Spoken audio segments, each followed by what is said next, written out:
Hello everyone, Kirby1 here, and welcome to new series of Phaeacia. We're going to be trying to cram in two different playthroughs at the same time. Luckily this other one is quite a bit shorter than the Asphodel one, but we'll see how it goes with me and my busy old schedule, not keeping to super good timelines with stuff. Let's start off, because I didn't really do a whole pretender design video. Let's just go right into the pretender that I'm going to have for the game and move on to the first couple of turns from there. So here we are with the pretender that I've chosen for this game, which would be It's Cold Outside, Baby. I was really going heavily into a lot of different experimental options this game. As you can see, big old Death 2, Misfortune 2, gonna be heavy going if I go long in this game, plus Cold 2 as well. But I wanted to try out mostly a bunch of greedy path combinations. The Titan of Forethought can be a really fun one. You've got the built-in full sailing there in case you need to move large armies of 200 guys outside of your dominion. You've got Fortune Teller, Disease Healer, Inspirational Researcher, all sorts of fun stuff. What I decided on was a sort of tiny old Mage Bless, but I wasn't quite in the mindset yet of recalling that basically my sacred mages are going to be cap only. But the cold resistance is just because I'm taking cold scales. That'll allow me to do things like crossing rivers, which there tend to be a lot of in regular random map games from Dominion's map generator, since we weren't using Map Nuke. The Death 2 is just to see how hard the pop kill goes on Death if you do wind up taking it with the bigger population sizes of provinces. And the other thing that a Titan of Forethought gets is the order bonus. So we've actually managed to pull off the fabled Order 3, Production 3, and Magic 3 as well with Phaeacia. So I think that would be a lot of fun for front-loading troops, because you're going to get extra gold out of your capital early on in the game. So the death isn't really impacting that quite as much. And the Magic 3 will allow you to, plus the Inspiring Researcher will allow me to front load my Researcher, because he's dormant. So in my opinion, having a dormant Inspiring Researcher pretender comes online right at the perfect time when you've actually made mages to take use of the Inspiring Researcher in your capital. And like I said, wide spread of paths here. So the Titan of Foresight only gets the water, fire, and astral. So the fire and astral would be for your things like Hesperides and stuff like that, which I was still going to try and aim for. But then I also threw in Glamour 3 and Earth 2, and that was really just for being able to get things like gnomes and put on the full glamour boosters. Plus getting Earth 2 is very important for Phaeacia, since you only really have most likely access to Earth 1. So there was a lot going on with my decision for making these paths, but as we'll see later in the game, doesn't wind up doing that much. So the Inspirational Presence also can be pretty fun, because on your queens you actually have quite a lot of leadership, so they can lead a large army as well, and then give those troops extra morale bonus. I'm not sure if that'll come up in the game, but oh well. So here we are with turn 1, and this is our starting location with the full-on scales. Taking a quick look, we start at 40,000 population, and that's going to be going down by 0.4 every month. That is combining both the population density and the growth scale. Doesn't seem like the cold is affecting that quite yet. I suppose that's because it's not like cold 4 or below, so that's good at least.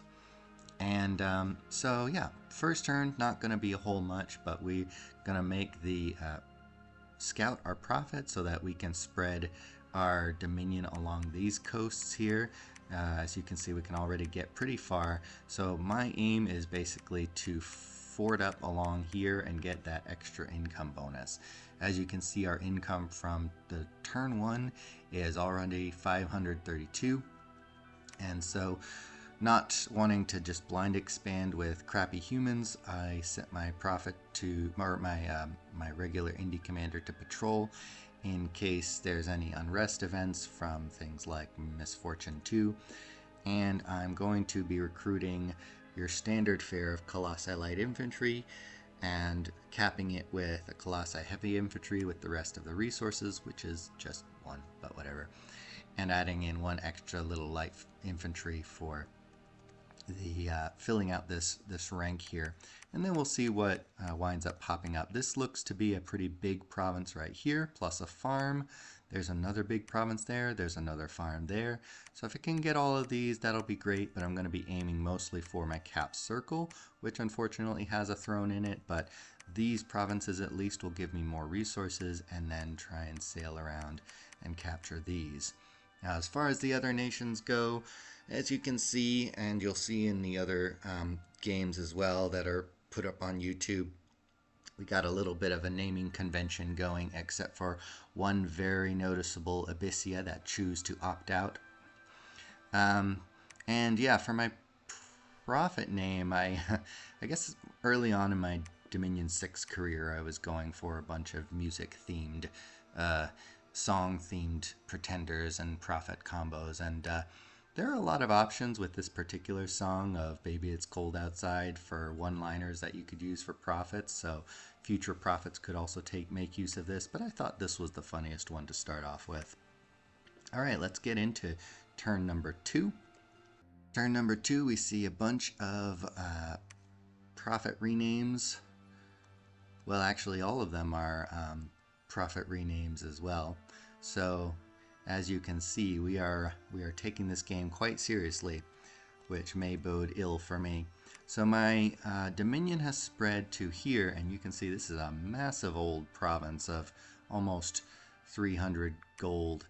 That's like half of my capital right there, more than half of my capital, so that'll be a very valuable pickup. This is going to be super easy, and that's going to get me extra resources from a forest. And then we have Wolf Tribe. Now Wolf Tribe can be a bit tricky for Phaeacia specifically, because they're if it depends on what I recruit, but if I recruit things like the humans for my expanding army, so these guys, they're very lightly armored and they're not going to do super well against the massive attack density of Wolf Tribe. And these guys are also honestly pretty lightly armored. If you hit the shield, then you'll still do okay. But if you bypass the shield, and Wolf Tribe have, I believe, attack 12 on their daggers, on their 2 daggers.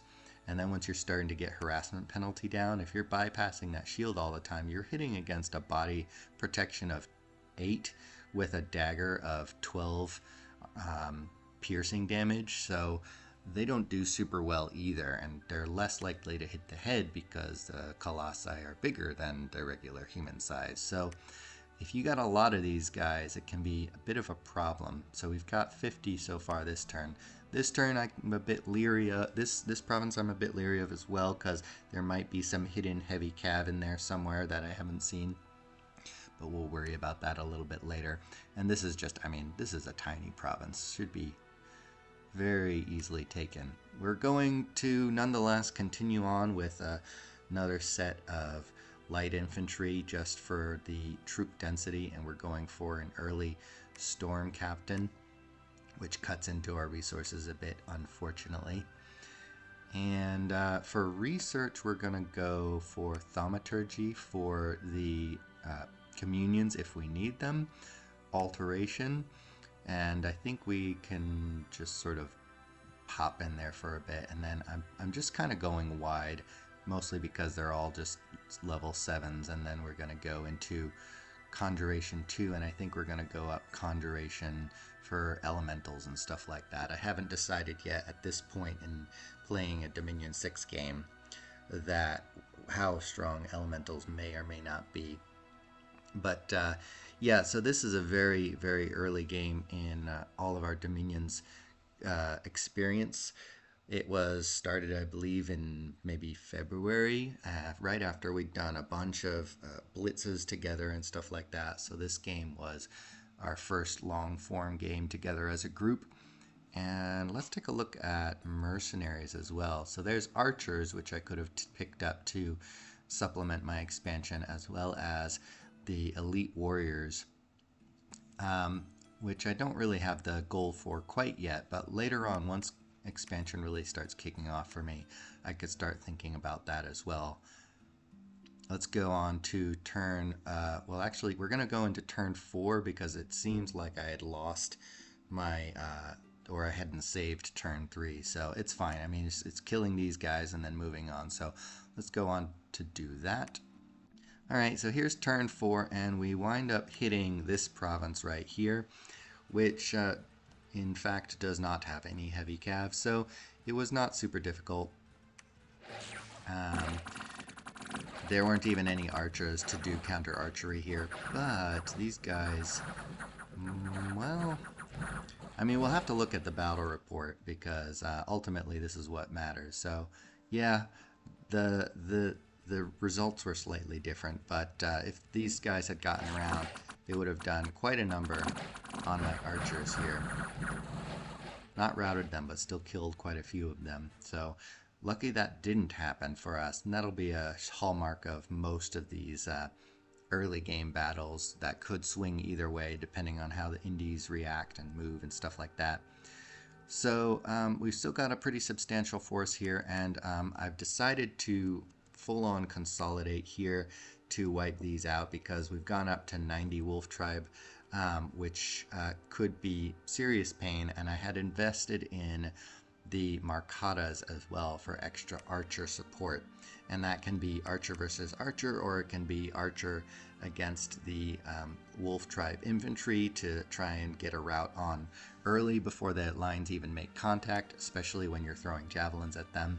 So that's the plan there, and we've got our original indie commander moving back and forth between provinces, picking up more guys as we move, and the storm captain is leading most of them for that extra morale.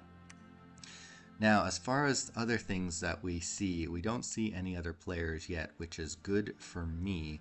I've popped my profit down here, which means I could black ship sail all the way over to here if I wanted to, but it's barbarians, so that's not going to be super great. Now over here we have light and heavy cav. Over here we have some more heavy cav, although this is a very small group of troops, so it should probably be easily done. Almost 200 horse tribe, undead, which is going to be a crap province, more wolf tribe, and bone tribe. This one is probably pretty easy, but it's not on a coast, and I want the coastal provinces because then I can make a fort. I'm aiming to decide where I want my first fort to be. This seems like a pretty good province because it's got a lot of population and gold.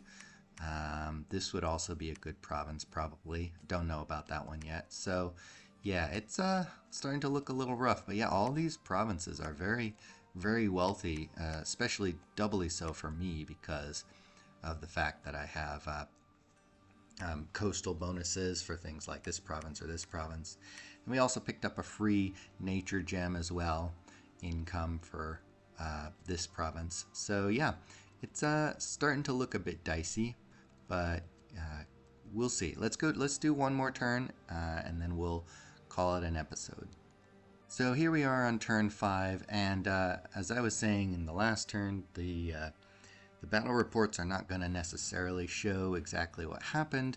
This one is a significant one because it looks like we do pretty well. We do manage to still win the province. Now in this one, the lines make contact, and as you can see, the wolf tribe are slicing and dicing and do cause quite a few casualties on my infantry.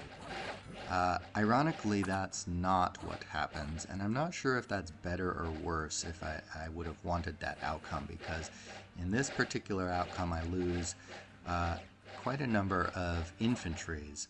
In the real battle, I don't lose quite a number of infantries. In fact, I lose none of the front line, so we managed to make the 49 Wolf Tribe troopers rout. But the Wolf Tribe archers in this particular battle wind up firing closest, and so most of the arrows wind up landing amongst my infantry and actually not doing as much damage as the Wolf Tribe troopers did because of the shields. But in the original battle, the Wolf Tribe wind up targeting my archers, which include the Marcata, and they only kill 10, but what's worse is that the Marcata break and rout, which means that we're left with 1. Even though they only killed 10, they wound up eliminating 49 of them in this one battle immediately after I'd recruited them. So that's a real big bummer, and that bummer is doubled by the fact that as soon as I get out here, I wind up seeing 80 heavy cav right here. Well, probably not 80, but you know, that's a big crap ton of heavy cav, and I suspect, you know, this is actually going to have a lot of heavy cav, given that this had no heavy cav. They probably all migrated to this one. It's just my luck, you know. And then another 100 horse tribe, and I decide that after this experience, I'm going to start taking Wolf Tribe a little bit too seriously, especially these two provinces right here. And so that's why we're consolidating an overkill force right over here to go deal with either that or the barbarians here. Although if I lose to barbarians and retreat from there, that would be a terrible, terrible outcome. So I'm probably going to be moving over here.